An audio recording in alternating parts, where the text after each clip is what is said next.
अच्छा साहिल, आपकी एक पोस्ट है जिसमें आपने कहा है कि बच्चे का फेलियर असल में उस्ताद का फेलियर है। ये पोस्ट काफ़ी जगहों पे शेयर हुई है और इसमें काफ़ी ज़्यादा मल्टीपल किस्म के रिएक्शन आए हैं। जिसमें एक सवाल ये भी पैदा होता है कि इस तरीके से तो पैगंबर भी उस्ताद है और बहुत उनके सारे फॉलोअर्स तो नहीं ईमान लेकर आते। और स्टूडेंट्स का भी इस दौर में देखें मल्टीपल फैक्टर्स हैं, वो किस घर से आ रहा है, उसकी एक अपब्रिंगिंग कहाँ पे हो रही है, उसके घर में घरेलू मामलात क्या है, वो उसके एक्सपीरियंसेस क्या है। तो इस तरह की मल्टीपल फैक्टर्स है जिसमें आप सारा का सारा ब्लेम उस्ताद पे डाल रहे हैं। और ये इसके इस जुमले के पीछे फ़िलासफ़ी क्या है, इसका कॉन्टेक्स्ट क्या है? इसकी आउट ऑफ कॉन्टेक्स्ट जो है ना, कोई भी चीज़ किसी भी लेवल के ऊपर लोगों को कन्फ्यूज़ कर देती है। ये जो वन लाइन स्टेटमेंट है ना कि बच्चा फेल हो जाए तो असल में उस्ताद का फेलियर है, ये बेसिकली एक वन लाइन थॉट है। मैं इसको चारों अलग अलग कैटेगरीज में बता देता हूँ, क्योंकि चारों चीज़ें इसके ऊपर इस वक्त चार मौजू हैं जो आपको समझने चाहिए। और ये चारों मौजू सोच के हैं। सोच का मेयार ऊपर होगा तो कौम ऊपर जाएगी। अगर सोच का मेयार नीचे रहा तो जितने मर्जी कॉम्पिटेंस की बातें करते रहें, हम जितने मर्जी इल्म की भी बातें करते रहें, उससे कोई ऊपर नहीं जाने वाला हमारा। सबसे पहले तो इन चार चीज़ों में leadership, basically definition of leadership क्या है। लीडरशिप किस चिड़िया का नाम है, असल में कौम को ये समझ नहीं आती। हमें ट्रेनिंग नहीं होती, पिछले 2 जनरेशन से हमने इस लफ्ज़ को बिल्कुल ही डीवैल्यू कर दिया। इसीलिए चूँकि लीडरशिप का पता नहीं, तो फिर गलत सलत लीडर्स को ही सेलेक्ट करते आए हम 70 सालों से। लीडरशिप का जो बेसिक यहाँ पे जो नुक्ता बिठाया है मैंने, वो ये है कि जब एक घर में कोई भी बच्चा गलत काम करता है ना, तो घर का बाप डायरेक्टली जिम्मेदार होता है उसका। कोई भी लीडर अपनी तमाम रैयत के तमाम गलतियों का जवाबदेह है, ये उसका ज़िम्मा है, वरना वो लीडरशिप रोल पे होने के काबिल ही नहीं। तो ये लीडरशिप की तो बेसिस है कि कोई बच्चा जो है ना, वो अगर फेल हो रहा है या नाकाम हो रहा है या नहीं वो उस सतह पे आ रहा, तो ये लीडर का कसूर है, इसमें बच्चे का कसूर नहीं है। दूसरा जो खाना है जिसके अंदर आपने सोच को लेके जाना है, वो बेसिकली उस्ताद का मकसद और मतलब है। अब उस्ताद जो है, उसकी डेफिनेशन इतनी हमने कमर्शलाइज करके चेंज कर दी है और उसी तरीके से हमने इसको ज़मीन पर रगड़ दिया कि अब बच्चा भी उस्ताद या टीचर बनने के ख़िलाफ़ हो गया। उस्ताद का बेसिक मतलब क्या है, ये इररेलेवेंट ऑफ लीडरशिप भी पता होना चाहिए हमें। एक बंदे को मैं आपको इसको थोड़ा सा हाफजा अगर हमारा ज़्यादा हो तो आपको ख़ुद पता होगा कि ज़्यादा अरसा नहीं हुआ कि उस्ताद होना असल में ज़िंदगी के मकासद का एक हिस्सा था। लोगों के लोग मुफ्त में उस्ताद होते थे, ज़रिया माश उनका कोई और होता था और बाय चॉइस उस्ताद बनते थे वो। और सारी जो उनकी जो ट्यूटलिश थी, जो उनके जो प्यूपल्स होते थे, जो उनके स्टूडेंट्स होते थे, वो जब अरसा गुजार लेते थे कि जब वो फारिग व तहसील होंगे उस उस्ताद से, तो उनकी ज़िंदगी के तमाम तर मामलात उस उस्ताद के ज़िम्मे आते थे। उन बच्चों की नाकामियाँ, उनके किसी भी किस्म के गलत जो फेल थे, उससे उस्ताद को शर्मिंदगी होती थी। वो पैसे कहीं और से कमाता था और उस्ताद होने को अपनी ज़िंदगी का मिशन समझता था। ये उस्ताद हज़ारों साल से ऐसे असातिज़ा रहे हमारे। जब से ये कैपिटलिज्म का दौर आया है, तो हमने ये उस्ताद का सारा मतलब ही बदल दिया। तीसरी जो खाना इसमें आपने ज़रूर खोलना है सोच का, वो बेसिक कॉन्ट्रैक्ट है, अहद। बेसिक कॉन्ट्रैक्ट की पासदारी, अहद की जो पासदारी है, उसमें कोई रॉकेट साइंस नहीं, कॉमन सेंस है कि जो कॉन्ट्रैक्ट आपने किया है वो पूरा करना है आपने। उसमें कौन सी कोई अजीबोगरीब सी बात है। अगर आप एक गाड़ी के मैकेनिक को भी बुलाएं ना, और वो आपकी गाड़ी को देख के कहे ना, यहाँ ये काम मैं ठीक कर लूँगा, और वो ठीक ना कर सके, तो एक मैकेनिक के अंदर भी, जो बगैर किसी स्कूल का भी जाता ही नहीं है स्कूल, उसके अंदर भी सेंस होती है कि मैं इस बात के पैसे नहीं ले सकता आपसे, क्योंकि ये मुझसे काम नहीं हुआ। आप मैकडॉनल्ड्स या KFC जाएं और बर्गर ख़राब मिल जाए ना, तो उसके वो पैसे नहीं लेते आपसे। जब आप एक एक्सप्लिसिट ऐलान करते हैं, और इतना बड़ा ऐलान और वादा करते हैं, और A ग्रेड्स के पोस्टर लगाए होते हैं तमाम स्कूल्स ने, गली मोहल्ला के स्कूल ने भी और इंटरनेशनल चेन्स ने भी, कि इतने % A ग्रेड्स हम लेके देते हैं अपने बच्चों को, तो ये एक इम्प्लिसिट ऑफर होती है कि जो भी इंसान आएगा उसके साथ हम ये वाले स्टैंडर्ड्स के ऊपर आपको ट्रीट करेंगे। ये कॉन्ट्रैक्ट होता है। अब इस बिना के ऊपर तो माँ बाप को कोर्ट जाना चाहिए लिटरली, कि इन्होंने हमसे वादा किस चीज़ का किया था और साल के एंड में कहते हैं कि आपका बच्चा इस काबिल नहीं है। You should be refunding the fees of the people. उन बच्चों की फीस वापस करनी चाहिए आपको as school holder, as teachers, के ये अब हमसे नहीं आपका बच्चा हैंडल हो सका, जो भी वजह थी उसकी। अभी मैं आता हूं माँ बाप के ऊपर, मगर एज माँ बाप तो नहीं कॉन्ट्रैक्ट किया ना, उन्होंने तो कोई बैनर नहीं लगाया, एडवर्टाइजमेंट लगाई होती घरों के बाहर, स्कूल ने लगाए होते हैं। बेसिक कॉन्ट्रैक्ट है ये आपका, ये बेसिक अहद किया, वादा करते हैं आप माँ बाप के साथ। फिर जब स्कूल टीचर की बारी आती है तो उसके ऊपर ये तीनों तकाजे लगते हैं, लीडरशिप का भी, उस्ताद के तमाम रमूज उसके अंदर पूरे के पूरे शामिल करें, और ये कॉन्ट्रैक्चुअल ऑब्लिगेशन आपकी पूरी होनी ज़रूरी है एज ए टीचर। आपको घर की रखवाली के लिए ज़िम्मा लगाया गया है, तो घर की एक एक चीज़ आपके ज़िम्मे में आती है। जब एक रेवड़ की निगहबानी के लिए किसी को भेजते हैं तो एक एक भेड़ काउंट होती है। फिर को ये नहीं होता कि 99% वापस लेके आया हूँ। एक पायलट जब जहाज़ को लैंड करवाने के लिए टेक ऑफ करवाता है तो ये कॉन्ट्रैक्ट नहीं करता कि 95% जहाज़ों पैसेंजर्स को मैं पहुँचाऊँगा। ये हो ही नहीं सकता कि आपके इम्प्लिसिट कॉन्ट्रैक्ट के अंदर ये बात as a regular basic understanding माँ बाप के पास ना जाते हो। ये बड़ा आसान सा तरीका बता रहा हूँ आपको कि जितने % बच्चे जो ए ग्रेड लगा के फिरते हैं ना अपने स्कूल्स अपने सामने, जितने % बच्चे ए ग्रेड पे ना आए, समझ लें 20% नहीं आए, तो इनको 20% फीस पूरे स्कूल की रिफंड करनी चाहिए कि हमसे ये वादा पूरा नहीं हुआ। और फेल होने वाले बच्चे को तो पूरी तरह रिफंड करना चाहिए आपसे कि मुझसे हैंडल नहीं हुआ। ये साल तक आप उसको रगड़ते रहे, उसके बाद आपने बताया, उस वक्त के तो कोई कॉम्पेंसेशन है ही नहीं ना, जो उस साल पूरा ज़ाया किया आपने उस बच्चे का। ये तो 5-5, 6-6 साल रगड़े होते हैं, 10-10 साल रगड़ते हैं बच्चे को, मुश्किल से बेरली ही। और मतलब मैं क्या इस तफसील में जाऊँ, it's a very basic thing.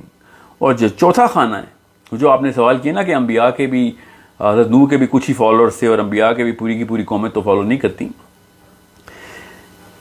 एक कॉन्सेप्ट है, उसको ट्यूटलेज कहते हैं। ये इतना बेसिक कॉन्सेप्ट है, मैं बहुत हैरान होता हूँ कि ये क्रिश्चियंस के अंदर ये बीमारी नहीं आई, यहूदियों के अंदर तो बिल्कुल भी नहीं आई। ये सिर्फ मुसलमानों के अंदर बीमारी आई है कि अपनी किताब के बारे में कोई भी कमेंट करने के लिए इल्म की ज़रूरत नहीं रखी हमने। मतलब आइंस्टाइन की थ्योरी को रिफ्यूट करते हुए तो कोई मुसलमान नहीं चीखो पुकार करता, क्योंकि साइंस नहीं पता होती। मतलब केमिस्ट्री की चीज़ें नहीं पता तो चुप, फिजिक्स की चीज़ें नहीं पता तो चुप, मगर इस्लाम की चीज़ें नहीं पता तो इतना बड़ा मुंह खोल लेते हैं हम कि जी वो इस्लाम में ऐसे नहीं है। There is a basic concept, बगैर इल्म रखे इस्लाम को किसी भी स्टिपुलेशन को इन्वोक नहीं कर सकते हम। मैं आपको वो स्टिपुलेशन बताता हूँ। पहली बात तो अंबिया के ट्यूटलेज के ऊपर ऐसे कैजुअल कमेंट नहीं कर देते होते, ये बहुत बड़ी बेअदबी होती है। अंबिया की ट्यूटलेज में 100% रिजल्ट रहे हैं। जितने भी लोग जिसको प्रीचिंग और टीचिंग का फ़र्क नहीं पता वो कमेंट ना करे इस तरह के। प्रीचिंग के ऊपर हिदायत का कॉन्सेप्ट है, अल्लाह ने कहा है वो मैं खुद दूंगा जिसको मैंने चाहूँ। मगर tutelage is not preaching, tutelage is teaching.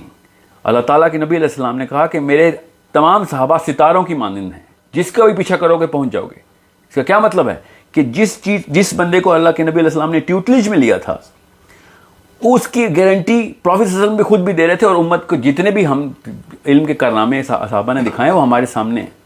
There is no question about the tutelage of any prophet अलैहि सलाम। हज़रत मूसा के डिसाइपल्स, हज़रत ईसा के डिसाइपल्स, अल्लाह के नबी अलैहि सलाम के सहाबा, ये सब ट्यूटलेज में आते हैं, तदरीस के अंदर आते हैं। जिनकी नबी तदरीस करते हैं वो फेल नहीं होते, वो 100% रिजल्ट के साथ ही आते हैं, वो 1,000,000% रिजल्ट के साथ उन्होंने उम्मत को रोशन किया है। So don't just comment on the Islamic stipulations. ये याद रखिएगा। मैं आपको अभी टेक्निकलिटी में जान के नहीं जा रहा हूँ इस वक्त, हल्की सी मैं आपको एपिडर्मल लेवल पे बता दूँ। इसको जामे उल कलमी कहते हैं, ये एक टेक्निकल वर्ड है। जामे उल कलमी का मतलब होता है कि अल्लाह ताला का फ़लसफ़ा ही नहीं क्लियर लोगों को। अगर लोग समझ रहे हैं कि अंबिया भी नाउज़ुबिल्लाह 100% रिजल्ट नहीं देके आए। जामे उल कलमी होती ये है, जवामे उल कलम, अल्लाह के नबी अलैहि सलाम ने खुद अपने बारे में भी इरशाद फरमाया कि जवामे उल कलमी है क्या, कि मैं किसी भी बंदे को, बच्चे को, कोई भी टीचर दुनिया का, कोई भी इंसान जो गैर नबी हो, वो जब किसी भी बंदे को ट्रू कॉन्सेप्ट भी समझाता है ना, तो वो अपनी अंडरस्टैंडिंग दूसरे के बंदे के दिमाग के ऊपर आया करता है, और उसके बीच में जो भी ब्रिज बनता है उसमें कमी कोताही रह सकती है। कॉमन सेंस की बात है। मैं कुछ समझाऊंगा आपको, आपका दिमाग अपने बैकग्राउंड से कोई पिक्चर निकालेगा, मैसेज कुछ और होगा, पहुंचेगा कुछ और। ये आम इंसानों की कम्युनिकेशन का ब्रिज है, ये कॉमन सेंस है। अगर इस ब्रिज के ऊपर डिपेंडेंट अल्लाह की हिदायत नीचे आती तो फिर तो अल्लाह ताला ने ही खयानत कर दी थी। नाउज़ बिल्ला। अल्लाह ताला अपने अंबिया को जामे और कलमी के थ्रू प्रीचिंग की और टीचिंग की बात करते हैं कि जब अल्लाह ताला के नबी अलैहि सलाम की ट्यूटलेज में कोई बंदा आ जाएगा तो कोई ऐसी कसर नहीं रह सकती। एक नबी जब कलाम कर रहा होता है तो कोई ऐसी कसर नहीं रह सकती कि जो पिक्चर नबी अलैहि सलाम के जहन में है वही एज इज़ पहुंचानी अल्लाह ताला का ये काम है। वरना वो अल्लाह ताला का पैगाम पहुंचाया ही नहीं नबी अलैहि सलाम ने, या किसी भी नबी ने। इस कॉन्सेप्ट के बारे में ला इल्मी जो है ना, वो इस तरह के कमेंट्स करवाती है कि नौज़ बिल्ला इतना बड़ा कमेंट कर देते हैं कि नबियों के भी फॉलोअर नहीं रहे। इसका मतलब है कि इम्प्लिसिटली अब यह कहा है कि नबी भी फेल हुए। सो ट्यूटलेज को टीचिंग को प्रीचिंग से मिक्स ना करें। प्रीचिंग हिदायत का कॉन्सेप्ट है और टीचिंग तदरीस का कॉन्सेप्ट है। ये बहुत बेसिक्स हैं। ये लीडरशिप के किसी और ही पेडेस्टल पे होते हैं अंबिया। ऐसे रिलीजन को ना इन्वोक कर लिया करें।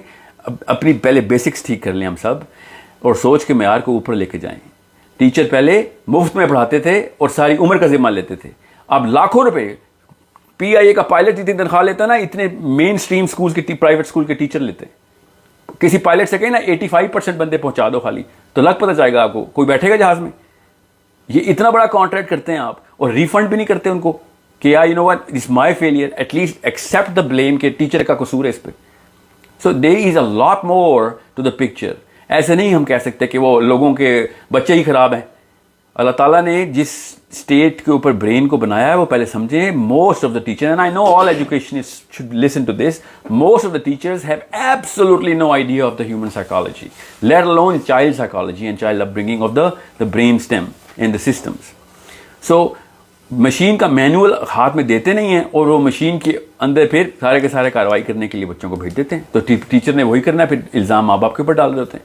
माँ बाप ने नहीं कहा था कि हमारे पास बच्चे भेजो, हमने उनसे कहा था हमारे पास बच्चे भेजो। हम इस बात की प्रॉपर फीस ले रहे हैं, हम आपसे पैसे लेके कॉन्ट्रैक्ट कर रहे हैं। So understand the concept in totality before putting anything के मल्टीपल रीजन होते हैं इसके अंदर और भी बड़े मसाइल होते हैं। आपने जिम्मा क्यों लिया अगर आपको इतने मल्टीपल रीजन हैं? पुलिस वाले पता रिश्वत किस बेस पे लेते हैं कि महंगाई बहुत है। मल्टीपल रीजन है हमारे पास रिश्वत लेने के।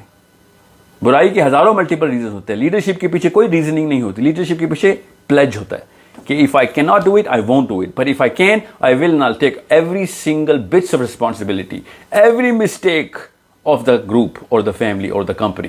Every single mistake is the mistake of or ownership of leadership. This is how technical and how grave this concept of leadership. यहाँ पे तो हर गली में अब बंदा लीडर बनने की कोशिश कर रहे हैं ना। ये पार्लियामेंट हाउस हम 70 साल से पता इन नाहलों में क्यों भर रहे हैं? बिकॉज माँ बाप ट्रेनिंग ही नहीं देते लीडरशिप की, बेसिक्स ही नहीं बताते। अभी मैं सिर्फ बेसिक्स की बात बता रहा हूँ। I hope everything is clear about why I said कि कोई एक बच्चा फेल होता है, उस्ताद फेल हो रहा होता है। असल में लेकिन इससे एक और दिमाग में सवाल पैदा होता है कि इस टाइम पे जो क्लास है, एक क्लास में एक टीचर 2 या 3 या 4 स्टूडेंट्स को नहीं पढ़ा रहा होता। उस कुछ कभी कभी स्ट्रेंथ 30 भी होती है, 50 भी होती है, 100 भी होती है, 100 भी होती है। तो वो सबको इंडिविजुअली तो इतना टाइम नहीं दे सकता। तो फिर उस बात की फीस क्यों लेता हो? नहीं तो जब टाइम नहीं, आप मुझे बताएं, आप अपने बच्चों को स्कूल लेके जाते हैं और स्कूल आपसे कहे ना कि हमारे पास 50 बंदे हैं, हम आपको फोकस नहीं दे सकेंगे इसलिए हम आपसे कम फीस ले लेते हैं। कभी ऐसा हुआ है? वो उस फोकस की फीस लेते हैं कि हम आपसे फुल फोकस करेंगे। आज कोई भी स्कूल ऐसा नहीं बचा जो इस फोकस को अपने बैनर पे लगा के ना बैठा हो। बोलते ही हैं कि हमने क्लासरूम का साइज श्रिंक किया ताकि फुल फोकस कर सकें। अगर आप फुल फोकस के बाद भी बच्चा पास नहीं कर सकते, पास की बात तो मैं पास फेल की तरह मैं जाना भी नहीं चाहता। लेकिन 3 चीज़ें ज़रूरी हैं उस्ताद के अंदर, बच्चे के अंदर डालना। एक इल्म, एक शऊर और एक काबिलियत। ये तीनों हैं। अगर इल्म और शऊर को इकट्ठा कर लें, 4th डिग्री होती है किरदार की। किरदार का तो कोई लफ्ज़ ही नहीं है ना स्कूलों में, बोला ही नहीं जाता, लेट अलोन कि उसके ऊपर कोई कुरिकुलम लिखा जाए। ठीक है, शऊर, काबिलियत और किरदार, इल्म को मैं शऊर के अंदर ही रख रहा हूँ इस वक्त। ये तीनों चीज़ें नहीं करे तो उस्ताद किस बात के हैं आप? ये आपने इंस्टीट्यूट कैसे खोल लिया, दीवारें खड़ी कैसे कर ली आपने स्कूल की? मैं अपने सवाल को थोड़ा सा रिफ्रेश करूँगा। मैं आपको दोबारा से रिफ्रेश करके आंसर देता हूँ। अगर 50 बच्चे हैं या 30 बच्चे हैं, if you are actually taking money for it and pledging कि we are going to put all the focus on every child, then you cannot say कि बच्चे ज्यादा हैं तो मैं इतना फोकस नहीं कर सका। आपने गलत शोबा चूज कर लिया। फिर इससे तो ये समझ आती है कि जो अभी का स्कूल सिस्टम है उस सिस्टम में हमें थोड़ी सी चेंज लानी चाहिए। तो मैं असल देखें, मैं तो इस सिस्टम के अंदर रह के ये बात की ताकि सोच डेवलप की जाए सिस्टम। मुझे तो पता है सिस्टम बिल्कुल बेकार और नकारा है, मुझे तो इस बारे में तो कोई बहस ही नहीं हो रही। मैं इस सिस्टम के अंदर उस टीचर की सोच डेवलप करने की कोशिश कर रहा हूँ कि उसको पता हो कि किस शोबे में आना चाह रहा हो। मुझे कोई कहे पाकिस्तान पुलिस ज्वाइन कर लो, आई विल नो कि आई कैंट हैंडल दैट। साहिल, मैं आपकी बात समझ गया हूँ, लेकिन अच्छा अब इसी आपकी बात को प्रैक्टिकल उस पर अप्लाई करते हैं। एक टीचर आपकी बात समझ गए, वो अपनी क्लास में जाता है 1 घंटे के लिए और आगे 50 स्टूडेंट्स हैं। वो उन 50 को अव्वल तो 1 घंटा उसके लिए टाइम ही कम है कि वो एक इंडिविजुअल को इंडिविजुअली उनको डिफरेंट तरीके से हर बंदे को किस तरह समझ आ रही है, कौन किधर रहेगा, किस तरीके से हैंडल करेगा। फिर इस मामले को हम रियल लाइफ में किस तरह इम्प्लीमेंट करें कि एक टीचर सब बच्चों को एड्रेस करे। मैंने आपसे कहा ना कि आपने यही सिस्टम रखना है ना तो फेल वालों की फीस रिफंड कर दिया करें। हमसे नहीं हो सका, हमने वादा किया था उस साल की कॉम्पेंसेशन अलग से देनी चाहिए स्कूल को, कि हमने आपका साल भी जाया कर दिया बच्चे का। ये कैसे कह दिया कि बच्चा ना कर रहा है आपका? बच्चा तो नहीं पैसे ले रहा आपसे, माँ बाप तो नहीं ले रहे। You are actually saying that I will make sure that कि I will this I will work on this child. ये बहाना अंदाजी नहीं चलेगी अगर आपने पेमेंट ली हुई है तो। ये किसी भी शोबे में डालें, आप किसी करियाना स्टोर पे भी चले जाए ना, ये बहाना उधर भी नहीं चलता। और आप समझ लें कि लाखों रुपए के ऊपर हम ये वाला एक असम्पशन लेके बैठ गए कि खैर अगर 20 या 10% बच्चे फेल भी हो गए तो एक इंसानी बच्चे की कीमत जो है ना दुनिया के सारे स्कूल मिलकर अदा नहीं कर सकते। खानदान तबाह कर दी, नस्लें तबाह कर दी हमने। बहुत ईजी ले ली। मैंने कहा ना लीडरशिप की तो बेसिस ही नहीं हमारे पास बनी हुई। So I am not going to listen to this sort of an argument which has absolutely no basis of understanding of leadership, the institute of teaching, and most importantly ये जो बदअहदी की हमने हर बंदे के साथ, हर माँ बाप के साथ बदअहदी की। आपके जवाब से ये अंदाज़ा हो रहा है कि इसका मतलब है कि इस टाइम की अगर मैं बात करूँ तो सारे टीचर्स जो कि पे ले रहे हैं वो ख़यानत कर रहे हैं। Well, if they're not living up to this standard तो फिर उस्ताद का तो मतलब ही नहीं समझ आया ना उनको। समझ रहे हैं?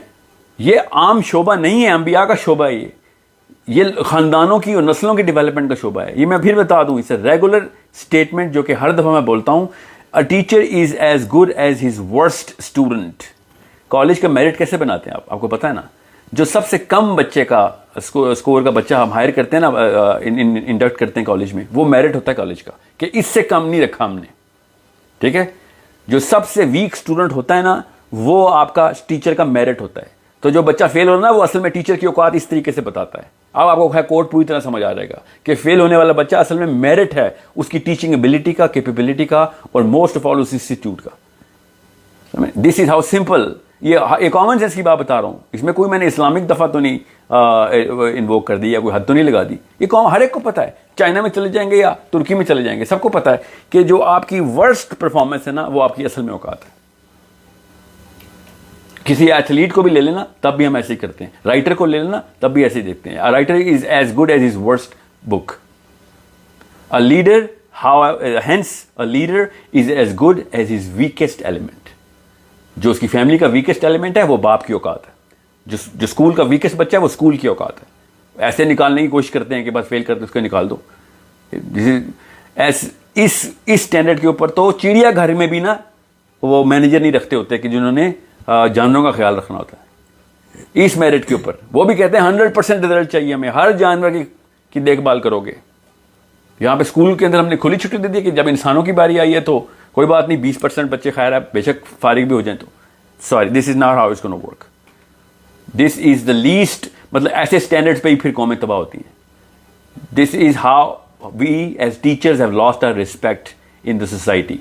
कोई भी इंसान स्कूल टीचर क्यों नहीं बनना चाहता? बिकॉज हमारे स्टैंडर्ड्स इस तरह के हो चुके हैं। इन बेसिस के ऊपर गलत को गलत माने और सही को सही माने। मैं ये नहीं कह रहा हूँ कि सारे टीचर ऐसे हैं, मैंने ऐसे ऐसे अजीम टीचर देखे हैं पाकिस्तान में। मैं स्कूल के साथ बहुत कनेक्टेड हूँ, स्पेशली विमेन इस अज़म के साथ आई हुई है कि किसी बच्चे को छोड़ेंगे नहीं हम, हर बच्चे को अपने बच्चे से ज़्यादा ट्रीटमेंट दे रही। मुझे पता है मगर आटे में नमक के बराबर है। स्टैंडर्ड्स बनाने पड़ेंगे हमें, अपने बच्चों के अंदर स्टैंडर्ड्स बनाने पड़ेंगे। ऐसे नहीं, ऐसे करके कोई सिस्टम चेंज नहीं होता। You are going to put the standards in your children so that they would want to become teachers when they grow up. And these are the standards that has invited millions of people to do the right thing. और सब के सब, मैं अपने शोबे से बता रहा हूँ, ऐसे ऐसे लोग जब अपनी ज़िंदगी का पर्पस ढूंढते तो सबसे पहले टीचिंग में आते हैं कि लोगों को सिखाएं। इतना आसान नहीं है टीचिंग करना, इसके पीछे बहुत बड़ा मकसद है, इसके पीछे बहुत बड़ी काविश, इसके पीछे बहुत बड़ा अज़म चाहिए होता है, वरना तो हज़ार रीजन हैं टीचिंग छोड़ने के। ठीक है, money is not the pivot on which you going to put this profession on. Sorry.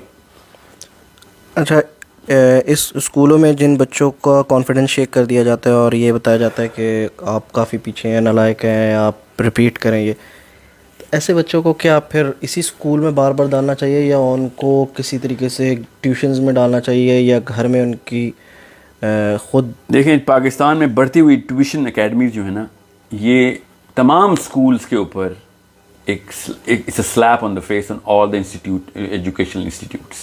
As a reaction, tuition academies are flourishing. It is not a rocket science concept.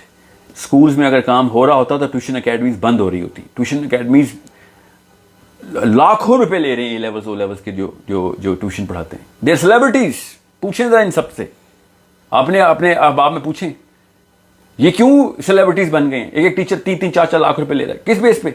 क्योंकि वो school काम नहीं कर रहा। ये समझ लें कि गवर्नमेंट हॉस्पिटल्स काम नहीं ना किए थे तो प्राइवेट प्रैक्टिस डॉक्टर्स की चमक गई थी, चांदी होगी ना डॉक्टर्स की, क्योंकि गवर्नमेंट हॉस्पिटल्स में काम नहीं करते। वो भी 2 नंबर डॉक्टर्स अपने पेशेंट्स को आप अपने क्लिनिक में राउट करते हैं। हर जगह पे ऐसी 2 नंबर ना, बेसिक लीडरशिप नहीं पढ़ाई जाती, बच्चों को सिखाया नहीं जाता कि उसूल हैं क्या। गालियां नवाज शरीफ, इमरान खान को देते हैं और खुद घरों के अंदर वही काम कर रहे होते हैं अपने बच्चों के साथ। So this is a very, इसमें हम कोई यहूदी साजिश नहीं है इसके अंदर, ये हमारी अम्मी की और हमारे अब्बू की साजिश है। इसके अलावा कोई बंदा जिम्मेदार नहीं है। अपने बच्चों के साथ सिंसियर नहीं है आप, फिर किस कौम की बातें करते हैं। सब बस झंडा लगाने की जरूरत किसने की है, जिसको कौम का कॉन्सेप्ट ही नहीं समझ आया। Thank you very much.